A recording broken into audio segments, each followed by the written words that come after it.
All right, so welcome to URP 2051, Designing the City. I am your instructor, Dr. Eric Dumbaugh, and I will be leading you on this semester-long asynchronous online course called Designing the City. This is a class I've taught now for more than a decade. It's far and away my favorite class to teach because I find the subject very fun and very engaging.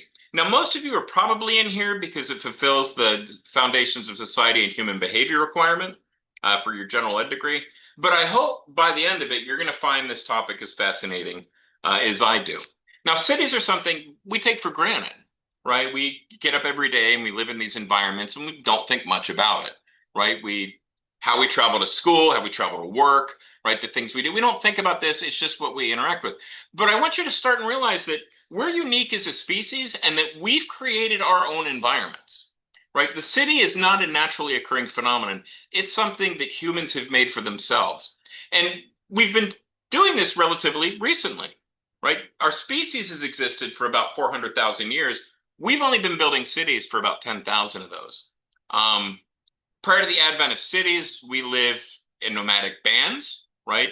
Groups of people related by family ties and kinship bonds that engage in hunter and gathering activities, right? This idea that we're going to create permanent settlements in which we reside that have economies, that create cultures, right? This is really a relatively new phenomenon. Most of the things that we take for granted as being sort of fundamental to human culture is really a product of us having created cities.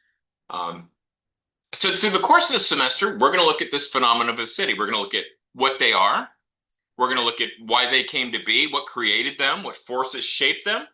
We're going to look at the ideas that influence their design, why they look the way they look, both in terms of social beliefs or social behaviors and technologies, how these things came together to create the form of our city. And then we're going to look at how the shape of cities influences our behavior. The things that we can do are in large part a product of the environments that we've created. So that's what we're going to do to the course of the semester, and I hope you find it as engaging as I do.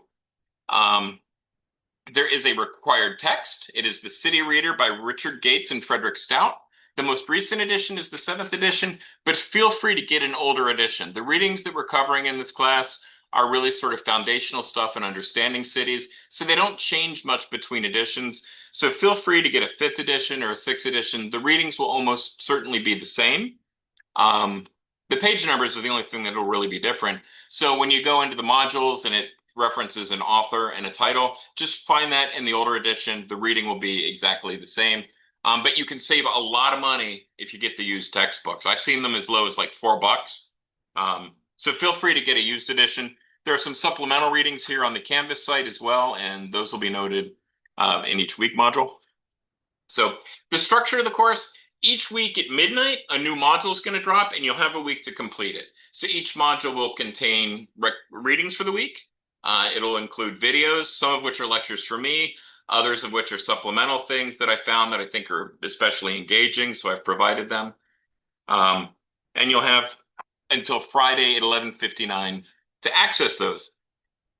You'll also have assignments each week to keep you engaged, and there's going to be a couple of things we do. So the grading in here, every week there's going to be a quiz that you need to complete by the end of the week, and it's just basic stuff, right? It'll just be multiple choice or true false questions about the readings and the videos, the lecture materials for that week. So if you're keeping up with those, the quiz should be incredibly easy. Those will be 20% of your grade. Those are to help keep you threaded through. Now, the bulk of your grade is going to come through discussion boards, and I spent a lot of time designing these. Because a well-designed discussion board, I think, not only helps you engage with the material, but also with each other so that the asynchronous online course doesn't feel so depersonalized. And I had fun when I created these. What I wanted to do with these discussion boards is have you guys not just reflect, or not just, read the material, but reflect on it. What does it mean for you? How does it inform your experience of the cities? Right? I want you to personally engage with the material. So I've created discussion boards to do that, to allow you to take this conceptual stuff and personalize it to help it inform your experience. I've also used it to create an opportunity for you guys to interact with one another because I think that's important. So the way the discussion boards are going to work each week, By Wednesday of that week and no later, and preferably sooner, you need to do the original post for that discussion board, right? So by Wednesday at 5, I want you guys to have answered the discussion board for that week. Um, then by Thursday, by the next day, I want each of you to respond to at least other posts by your classmates, and feel free to respond more, right?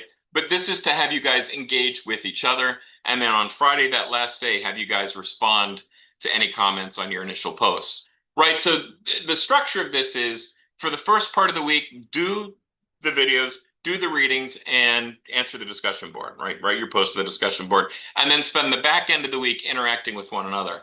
I did this for the first time last year, and I thought this worked really well. By the end of it, you would see the same people respond to each other on the discussion boards, and I started seeing these sort of relationships building uh, virtually amongst classmates, and it was a lot of fun.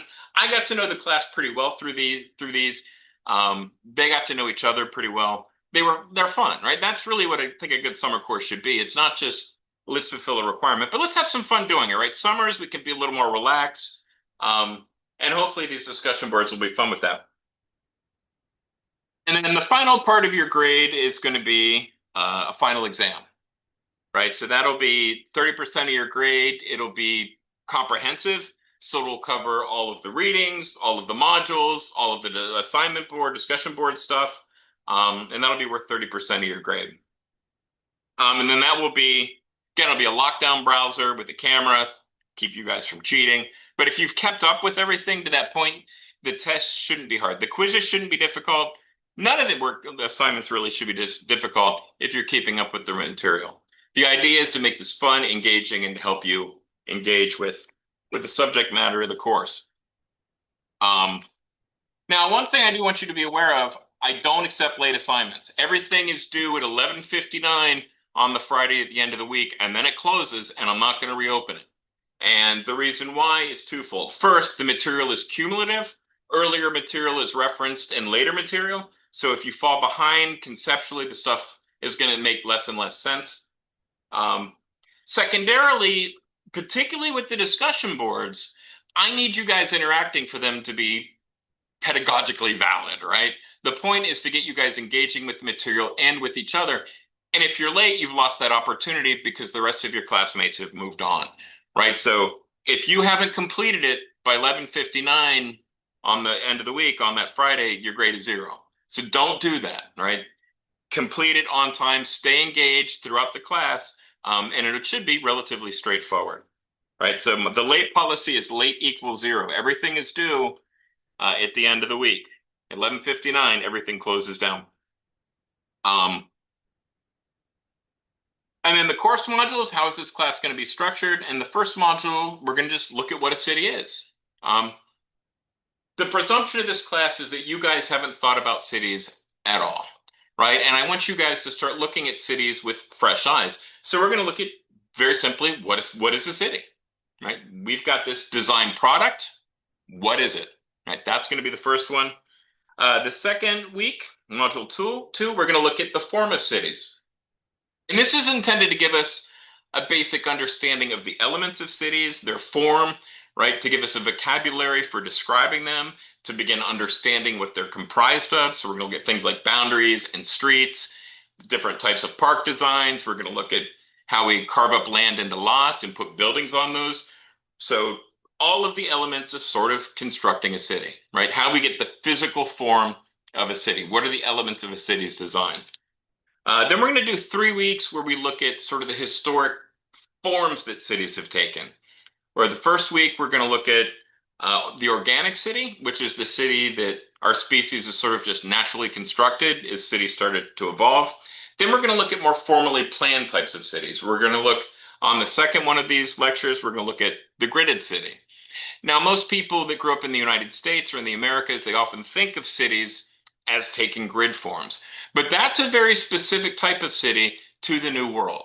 And even though it may seem like a series of just straight lines, there are some very interesting ideas that underpinned the shape of the gridded city. So we're going to look at those, right, very heavily in the United States and Latin America. Finally, the third one of these, we're going to look at something called the Baroque city. Now, some cities are really dramatic in their design. They're big and bombastic. They've got very emphasized design elements like Washington, D.C. or Paris. Um, so we're going to look at that form of city, the Baroque city. So those will be the three major forms of cities that we look at. um, and then we're going to proceed on, now that we've defined a city, now that we've looked at their forms, we're going to look at our experience in them. So what does it mean to live in a city? Right? If our species engaged in band societies associated with close family ties, right? How's our species interaction changed when we started living in these environments that are filled with strangers, right? So we're going to look at that, understand how we navigate these environments, how it affects how we feel. Um, we're going to look at how design influences our opportunities to interact with one another. So the next module is one called City Life in Public Spaces. Right? How we design a city can encourage us to interact with one another in a positive and constructive way. It can alienate us from one another. So we're going to look at the kinds of designs that help shape the way we interact and the way we feel. A well-designed place can make us feel engaged with our communities, can make us feel uplifted and positive, or they can make us feel estranged and alone. So we're going to look at the design factors that influence both of those things. On week 8, we're going to look at how we cognitively understand a city. Um, in a superficial way, when we think of a city, you might just think of like a street map. But psychologically, we process cities very differently. We process them based on very specific elements. These help us identify the places that are important to us, which interestingly enough will be shared across other members of a city, right? There are places that provide common understandings that unify a culture together, and we can design those. Um, so we're going to look at that, how we comprehend cities. That I think you'll find to be an interesting lecture. And then the back third of the class, the last 3 lectures, we're going to look at the modern city, right? We're going to look at specifically the post-industrial cities. We started developing new technologies like rail transit and especially the automobile that led us to fundamentally change the way our city's designed, right? The city that you grew up in, if cities are only 10,000 years old, most of the cities that certainly residents of the United States have grown up in have only existed in this form for less than 100 years. Nonetheless, we take it for granted.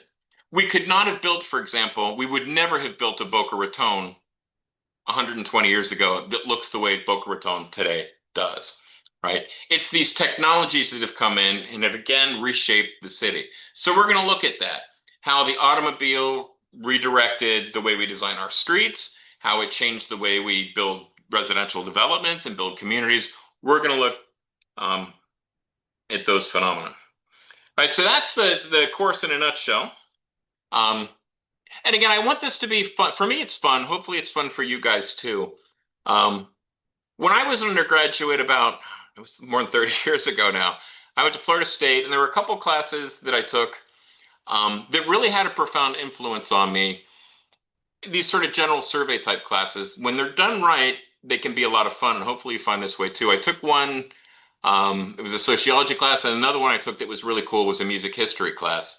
Summer classes, um, designed to introduce materials and concepts, but hopefully do it in a way that you guys find engaging, right? So I'm structuring this after classes that I thought really worked well. Um, I find the material fun. Hopefully you guys will enjoy this too. And I'm looking forward to a good summer. Um, oh yeah, another thing too, just because it's asynchronous online, I'm accessible. Like I will respond to your emails. I like hearing from you guys. So just because we're not present physically together doesn't mean that I'm not accessible. I'm here for you guys. I like hearing from you, so feel free to reach out if you have questions. Um, and with that, thank you for watching this introductory lecture, and I hope to see you guys in Module 1. Take care.